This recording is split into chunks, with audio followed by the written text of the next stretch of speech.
আল্লাহর পয়গম্বর বলেন ইন্না খায়রুল খায়রি খিয়ারুল উলামা। সারা পৃথিবীর মধ্যে সব জিনিসের মধ্যে ভালো যারা আলেমের মধ্যে ভালো, আর সারা পৃথিবীর মধ্যে সবচেয়ে নিকৃষ্ট যারা আলেমের মধ্যে নিকৃষ্ট।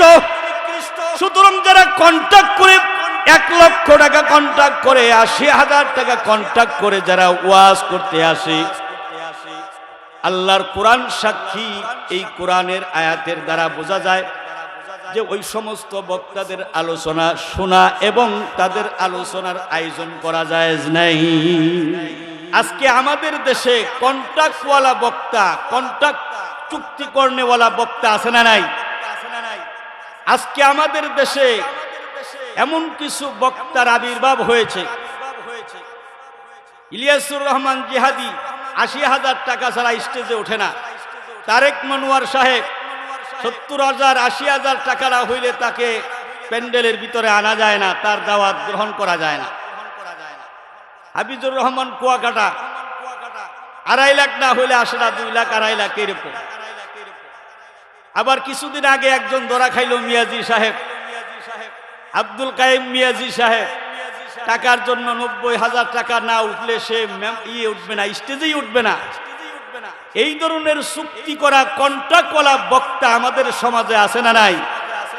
এই সমস্ত কন্ট্রাক্টওয়ালা বক্তাদেরকে বয়কট করতে হবে। সারা বাংলাদেশে এদেরকে চিহ্নিত করতে হবে। আল্লাহ সুবহানাহু ওয়া তাআলার এই কোরআনের মাধ্যমে বোঝা যায় যারা কন্ট্রাক্ট করে চুক্তি করে মানুষদের ঘাড়ের মধ্যে ধুরের মধ্যে পাড়া দিয়া যারা ওয়াজ নসিহত করার জন্য আসে, উলামায়ে কেরাম, হক্কানি উলামায়ে কেরামগণ বলেছেন, এই আয়াতের মাথাহাতে ফতোয়া দিয়েছেন ওই সমস্ত কন্ট্রাক্টওয়ালা বক্তাদের ওয়াজ শোনা জায়েজ নাই, বিলকুল হারাম।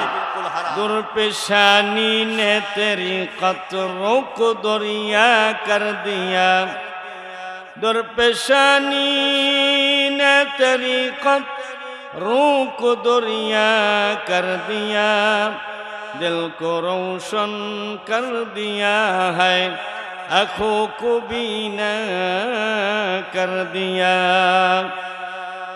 खुद न था जो राह पर गैरों के हादी बन गया, क्या नजर थे जिसने मुर्दों को मसीहा कर दिया। ला इलाहा ओ ला इलाहा इल्लल्लाह, ला इलाहा इल्लल्लाह, ला इलाहा इल्लल्लाह।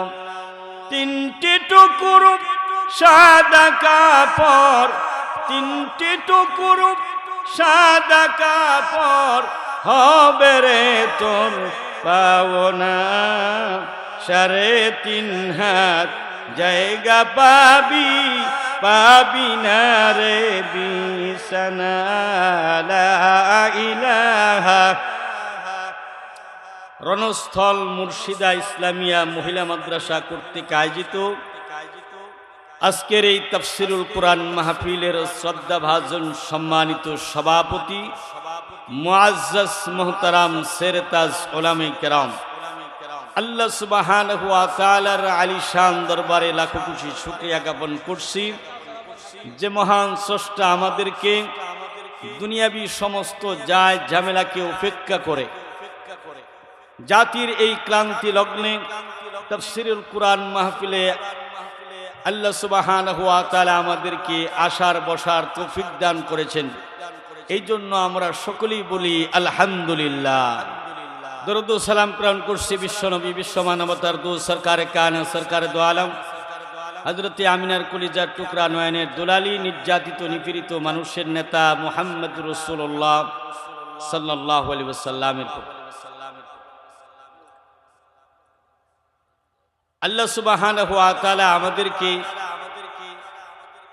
দুনিয়াবি সমস্ত যায় ঝামেলাকে উপেক্ষা করে জান্নাতের বাগানে বসার তৌফিক দান করেছেন। এই জন্য আমরা খুশি না বেজার? আমি আপনাদের সম্মুখে কোরআনে কারিমের ছোট্ট একটা আয়াতে কারিমা তেলাওয়াত করেছি। এই আয়াতকে সামনে রেখে সংক্ষিপ্ত পরিসরে কিছু পর্যালোচনা করার চেষ্টা করব। আমা তৌফিকি ইল্লা বিল্লাহ। আল্লাহ সুবহানাহু ওয়া তাআলা মানব জাতির হেদায়েত আর মুক্তির জন্য আল্লাহ তাআলা আমাদের উপরে একটা গ্রন্থ দিয়েছেন, একটা কিতাব নাজিল করেছেন। সেই কিতাবের নাম হলো আল কোরআনুল কারীম।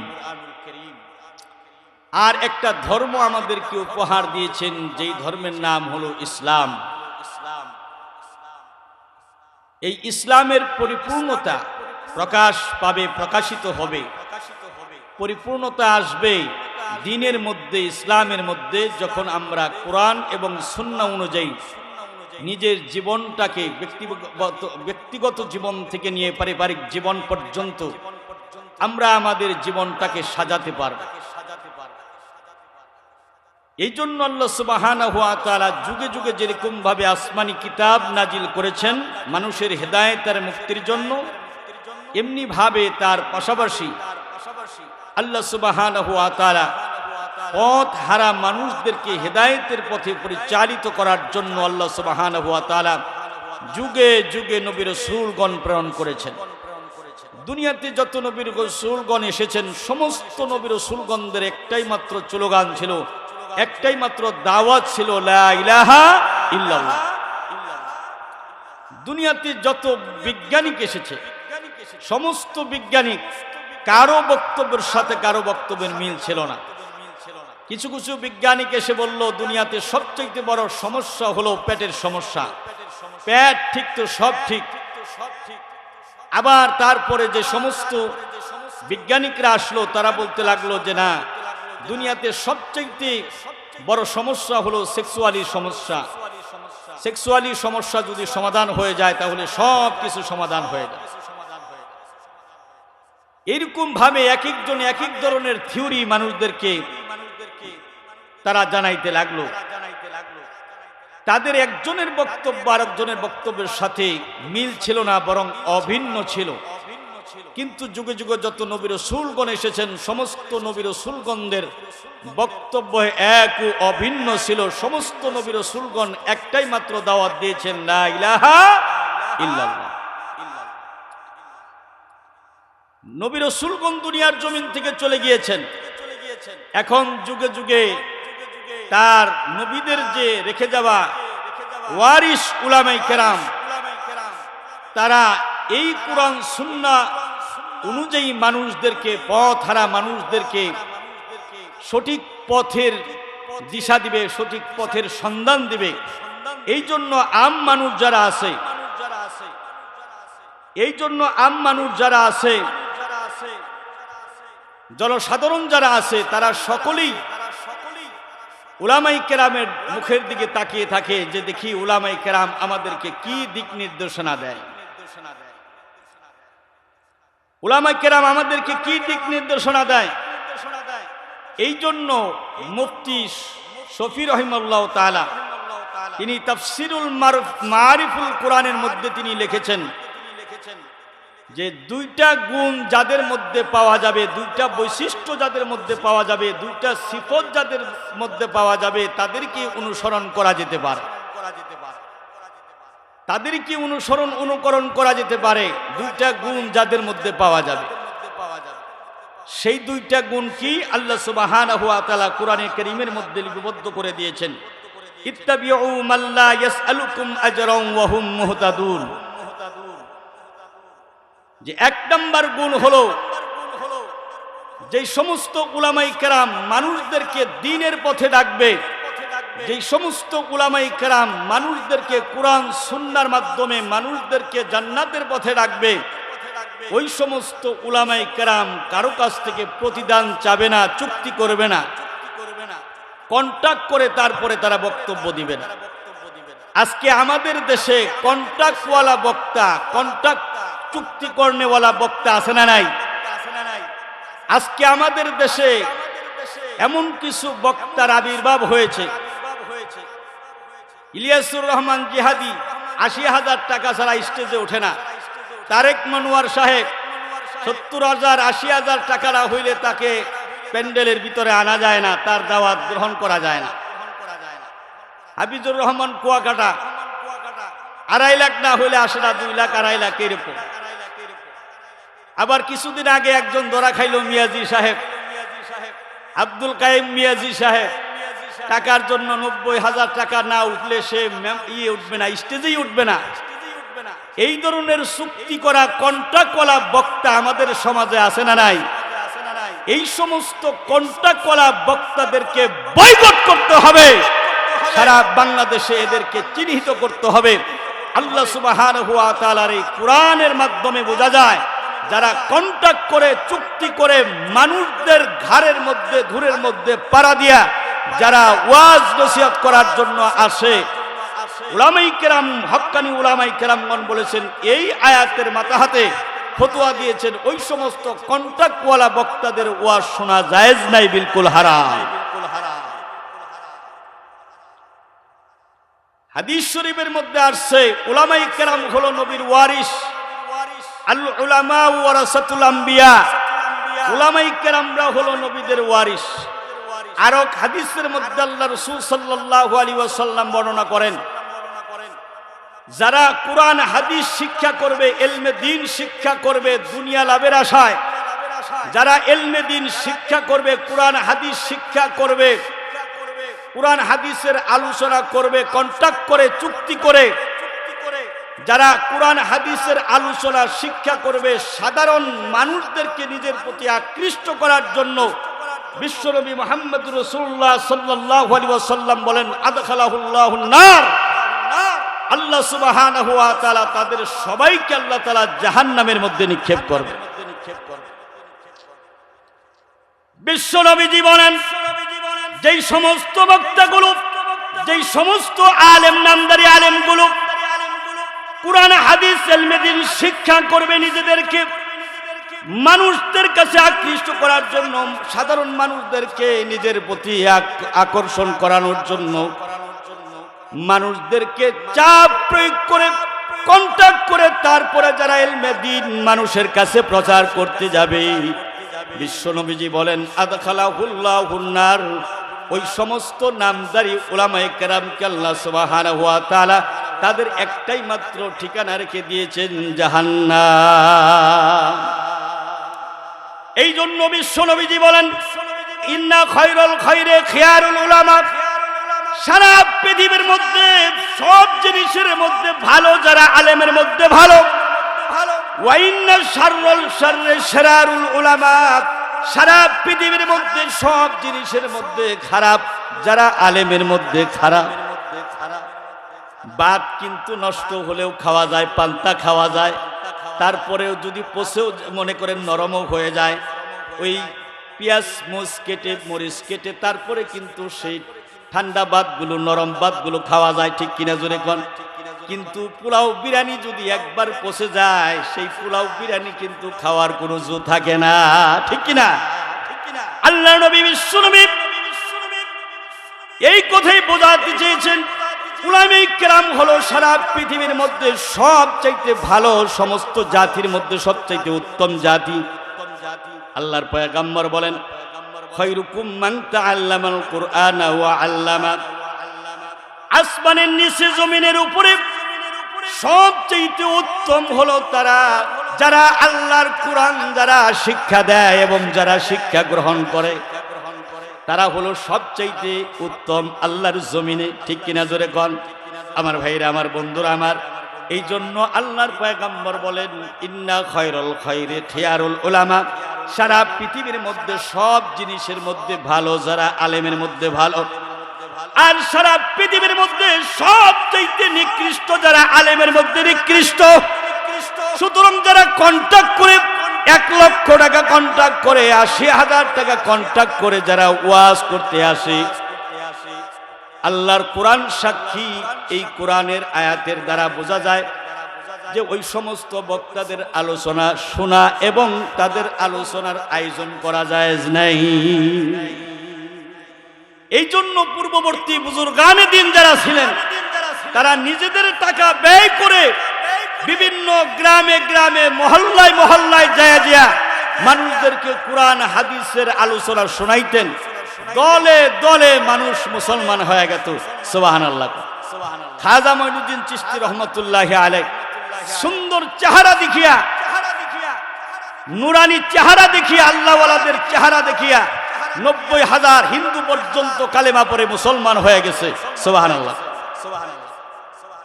আর আমাদের আচার আর ব্যবহার দেখা আমাদেরকে মানুষ পিঠ মুড়াতে বাইন্দা রাখতে পারছে, ঠিক কিনা ধরে কয়? গাড়ি ভাঙ্গা ভালায় পিঠ মুড়াতে বাইন্দা তারপরে পিটাইতে চায়। কেমন আদর্শবান আলেম আমরা হইলাম। আমার ভাইরা, আমার বন্ধুরা, আমার এই জন্য যারা নবীর হাদিস দ্বারা প্রমাণিত, যারা ইলমে দ্বীন শিক্ষা করবে, কোরআন হাদিসের জ্ঞান যারা শিক্ষা করবে, উদ্দেশ্য কি? উদ্দেশ্য হলো খারাপ, উদ্দেশ্য হলো দুনিয়া হাসিল করা, উদ্দেশ্য হলো কন্ট্রাক্ট করে ওয়াজ করা, উদ্দেশ্য হলো মানুষদেরকে নিজেদের প্রতি আকৃষ্ট করা। ওই সমস্ত উলামায়ে কেরাম আল্লাহর নবীর হাদিস সাক্ষী, তারা কোনদিন নবীর ওয়ারিস হতে পারে না, ঠিক কিনা জোরে কয়?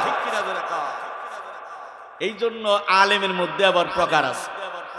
আলেমের মধ্যে কি আছে? প্রকার আছে। এক প্রকার আলেম হলো দরবারি, এক প্রকার আলেম কি? দরবারি।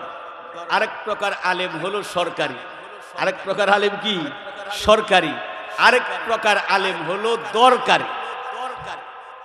এক প্রকারে হলো সরকারি, এরা সব সময় সরকারের পাশা দেয়। আরেক প্রকার হলো দরবারি, এরা সব সময় নিজেদের দরবারকে বাড়ি করার জন্য তারা বিভিন্ন ধরনের যুক্তি দিয়া তারপরে ওয়াজ নসিহত করে, ঠিক কিনা জোরে কোন? আর এক প্রকার উলামায়ে কেরাম হলো দরকারি, যারা জাতির জন্য, দেশের জন্য, সমাজের জন্য যারা দরকার, এই জাতির ইমানের হেফাজতের জন্য তাদের দরকার আছে না নাই? আর এই সমস্ত উলামায়ে কেরাম যখনই জাতির ইমানকে হেফাজত করার জন্য যখনই তারা স্লোগান দেয়, যখনই তারা রাজপথে নেমে আসে, তখনই তাদের বিরুদ্ধে জেল জুলুম নির্যাতনের স্টিম রোলার তাদের উপরে চাপিয়ে দেওয়া হয়, ঠিক কিনা? আমার ভাইরা, আমার বন্ধুরা, দুনিয়াতে মানুষ তিনটা জিনিস চায়। কয়টা জিনিস? তিনটা জিনিস চায়। একটা হলো ভালো খাবার চায়। কি চায়? ভালো খাবার চায়। আরেকটা হলো সম্মান চায়। 3 নম্বরে হলো টাকা চায়। এই তিনটা জিনিসের লোভ কম বেশি সকলের কাছেই আছে, ঠিক কিনা জোরে কোন? দাওয়াত খাইতে গেলে আগে চিন্তা করে কি খাওয়াইব। খরখরা যদি বিরিয়ানি দেয়, দাওয়াটা সুবিধা হইল না, ঠিক না? আর যদি মনে করেন বোয়াল মাছের, হ্যাঁ, ইলিশ মাছের রানগুলা, তারপরে সুন্দর সুন্দর টুকরা দেশি মাছের, দেশি মুরগির রানগুলা দেয়, খাওয়াটা হয়েছে রে 100 খাওয়া হয়েছে। তাহলে ভালো ভালো খাবার চায়, সম্মান চায়, টাকা চায়। দুইটা গুণ যাদের মধ্যে পাওয়া যাবে, এই দুইটা গুণ যাদের মধ্যে পাওয়া যাবে তাদেরকে অনুকরণ করা যেতে পারে। তাদেরকে তোমরা অনুসরণ করবা, তাদের ওয়াজের মধ্যে তোমাদের হেদায়েত হবে। এক নম্বরে হলো ইত্তাবিউ মান লা ইয়াসআলুকুম আজরান ওয়া হুম মুহতাদুন। এক নম্বরে হলো ওই সমস্ত মানুষ যারা উজরত চায় না, টাকা পয়সা যায় না, কন্ট্যাক্ট করে না, মানুষের উপরে জুলুম তারপরে চাপিয়ে দেয় না, এরকম ভাবে যারা টাকা পয়সা বিনিময় ছাড়া যারা বয়ান করে, কোরআন হাদিসের যারা বয়ান করে। 2 নম্বরে হলো ফাসআলু আহলা যিকরি ইন কুনতুম লা তা'লামুন। 2 নম্বরে হলো যারা আহলে ইলম, যারা সঠিক কোরআন হাদিসের জ্ঞান যারা জানে, তাদের কাছে আসতে হবে, তাদের কাছে যাইতে হবে। কোরআন হাদিসের জ্ঞান যারা জানে, যারা বুঝে, তাফসীর করার জন্য যে পুরাটা ইলমের দরকার, এই পুরাটা ইলম পুঙ্খানুপুঙ্খানুভাবে যাদের জানা আছে, পদস্খলন ঘটবে না। এই সমস্ত হক্কানি উলামায়ে কেরামের শরণাপন্ন হতে হবে। এই সমস্ত আলেমদের যদি কি করা যায়, তাদেরকে যদি অনুকরণ করা যায়, তাহলে অবশ্যই তাদের কথার মধ্যে আমরা কিছু পাবো। আমার ভাইরা, আমার বন্ধুরা, আমার সময় সংক্ষিপ্ত, 2 নম্বর একটা কথা বলতে চাই। আজকে আমাদের এই বাংলাদেশের মধ্যে, আমাদের বাংলাদেশের মধ্যে আমরা সারা পৃথিবীর মধ্যে দাওয়াতি তাবলীগের কাজ খুবই সুন্দরভাবে চলতেছিল, কিন্তু কিছু মানুষের স্বার্থের কারণে এই দাওয়াতি তাবলীগের কাজগুলো আজকে 2টা ভাগে বিভক্ত হয়ে গেছে। 2টা ভাগে বিভক্ত হয়ে গেছে। একটা আলেমদের গ্রুপ হয়ে গেছে, আর একটা গায়রে আলেম এতাতি গ্রুপ হয়ে গেছে। আজকে মসজিদে মসজিদে মারামারি, বিভিন্ন জায়গায় আজকে মারামারি হচ্ছে। এগুলো সব কিছু 1 মিনিটের মধ্যেই মাওলানা সাদ সাহেব এগুলো সমাধান করে দিতে পারেন। তিনি যদি শুধু একটা বক্তব্য দেন, যে আমি যেভাবে আমির হয়েছি, আমার আমির থেকে আমি অবসর হলাম, সূরার উপরে আমি ছেড়ে দিলাম, আলেমের সূরার উপরে আমি ছেড়ে দিলাম আলেমরা বা সূরা সদস্যরা যারা আমির হিসাবে গ্রহণ করবে, আমি তাদের মাথা হাতে আমি কাজ করব, সারা পৃথিবীর মধ্যে সমস্ত সংঘাতগুলো মিটে যাবে। আমার ভাইরা, আমার বন্ধুরা, আমার তাবলিগ জামাত যারা এই মনে করেন এই সংগঠন বা এই তাবলিগ জামাতের এই মূল হুদা যারা ছিলেন, ইলিয়াস রহমতুল্লাহি আলাইহি, জাকারিয়া রহমতুল্লাহি আলাইহি, তারা 6 উসুলে এই ফাজাইলে আমলটা 6 উসুলে সীমাবদ্ধ করেছেন। 6টা উসুলের মধ্যে এটা ছিল যে 6টা উসুল নিয়ে মানুষের কাছে আলোচনা করবে, কিন্তু এখানে কোনো ফতোয়া চলবে না, ফতোয়া দিবে না। ফতোয়া দেওয়ার জন্য আছে উলামায়ে কেরাম, মাসআলার জন্য আছে উলামায়ে কেরাম। উলামায়ে কেরামের কাছে মাসালা চাইবে, তারপরে ফতোয়া চাইবে।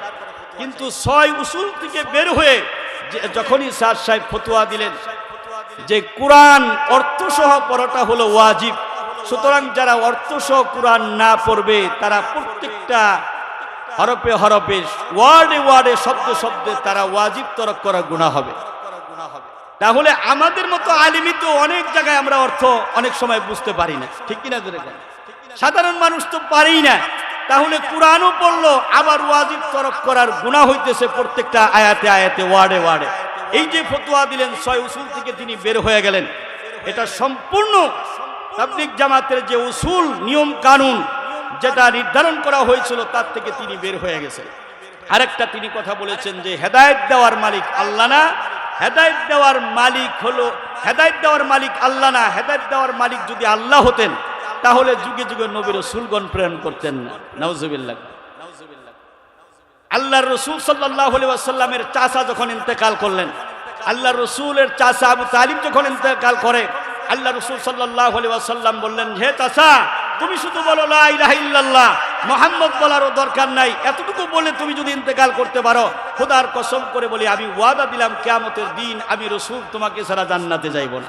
তারপরেও কালিমা ছাড়া যখন তিনি ইন্তেকাল করলেন, আল্লাহ রাসূল হাত তুলে আল্লাহর কাছে বললেন, ও আল্লাহ, তুমি কি করলে? আমার চাচাকে তুমি কালেমা ছাড়া তুমি মউত দিয়ে দিলে। তখন আল্লাহ সুবহানাহু ওয়া তাআলা আসমান থেকে ওহীর মাধ্যমে জানায় দিলেন যে হে রাসূল, হেদায়েতের কাকে দিব না দিব এই ক্ষমতা আমি আপনাকে দেই নাই, হেদায়েত কাকে দিব না দিব এই ক্ষমতা আমি আল্লাহর কুদরতি হাতে রেখে দিয়েছি। যেরকম সুবহানাল্লাহ। আপনাকে শুধু দাওয়াতি তাবলীগের কাজ করার জন্য প্রেরণ করা হয়েছে, সুতরাং হেদায়েত কাকে দেব এই ক্ষমতা, সম্পূর্ণ ক্ষমতা আল্লাহর কাছে রেখে দিয়েছেন। সুতরাং যদি বলা হয় যে আল্লাহর কাছে হেদায়েতের ক্ষমতা নাই, তাহলে তো সর্বনাশ, ঈমান চলে যাওয়ার সম্ভাবনা আছে। এই জন্য আল্লাহ রাব্বুল আলামিন বলেন, ওয়ালাউ শাআ লাহাদাকুম আজমাইন। আল্লাহ রাব্বুল আলামিন বলেন, তামাম দুনিয়ার সমস্ত মানুষদেরকে যদি আমি আল্লাহ চাইতাম তাহলে হেদায়েত দিয়ে দিতে পারতাম। পৃথিবীতে যত মানুষ আছে সমস্ত মানুষকে যদি আমি আল্লাহ চাইতাম আমি হেদায়েত দিয়ে দিতে পারতাম।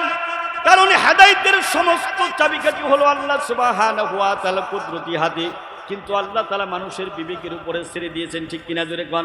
এই জন্য আল্লাহ সুবহানাহু ওয়া তাআলা বলেন, হে রাসূল, আপনি মানুষদেরকে আপনি কোরআন দিয়ে তাবলীগ করেন, মানুষের মন গড়া উসুল দিয়ে আপনি তাবলীগ করবেন না, মানুষদেরকে আপনি কোরআন দিয়ে তাবলীগ করেন। আল্লাহ সুবহানাহু ওয়া তাআলা বলেন, ইয়া আইয়ুহান নাবিয়্যু, হে রাসূল, আপনি বাল্লিগ মা উনজিলা ইলাইকা মির রাব্বিক, হে রাসূল, আমি আল্লাহর পক্ষ থেকে যে কোরআন নাজিল হয়েছে সেই কোরআন দিয়ে মানুষদেরকে আপনি তাবলীগ করেন, মন গড়া মানুষের উসুল দিয়ে আপনি তাবলীগ করবেন না। আজকে যদি উলামায়ে কেরাম আজকে তাবলীগের মেহনত করতেছে, আমার ভাইয়েরা অনেক সময়, আমার অনেক সাথী ভাইয়েরা না বুঝার কারণে বলে, কয় আলেমরা তো তাবলীগ বুঝে না। তাহলে তাবলীগটা জন্ম দিল কারা? তাবলীগ তো জন্মই দিছে উলামায়ে কেরাম, ঠিক না? ইলিয়াস রহমতুল্লাহ আলাইহি, জাকারিয়া রহমতুল্লাহ আলাইহি এরা কি আলেম ছিলেন না? এরা তো সবচেয়ে বড় বড় আলেম এবং মুহাদ্দিস, শাইখুল হাদিস ছিলেন। হ্যাঁ, তারাই তো সর্বপ্রথম এই তাবলীগ জামাতের প্রণেতা। সুতরাং আজকে বলে যে আলেমরা তাবলীগ জানে। এই জন্য আল্লাহ রাব্বুল আলামিন বলেন, আল্লাযীনা ইয়াসতামিউনাল কাওলা ফায়াত্তাবিউনা আহসানাহু উলাইকাল্লাযীনা হাদাহুমুল্লাহ। আল্লাহ রাব্বুল আলামিন বলেন, যখন কোরআন তোমাদের কাছে উপস্থাপন করা হবে, কোরআনের ভালো ভালো অংশগুলো তোমরা যখন গ্রহণ করবে, আল্লাহ রাব্বুল আলামিন বলেন উলাইকাল্লাযীনা হাদাহুমুল্লাহ, আল্লাহ সুবহানাহু ওয়া তাআলা তোমাদেরকে তখন হেদায়েত দান করে দিবেন। এই জন্য কোরআন শুনতে হবে, কোরআনের উপর আমল করার চেষ্টা করতে হবে, ঠিক কিনা জোরে কোন?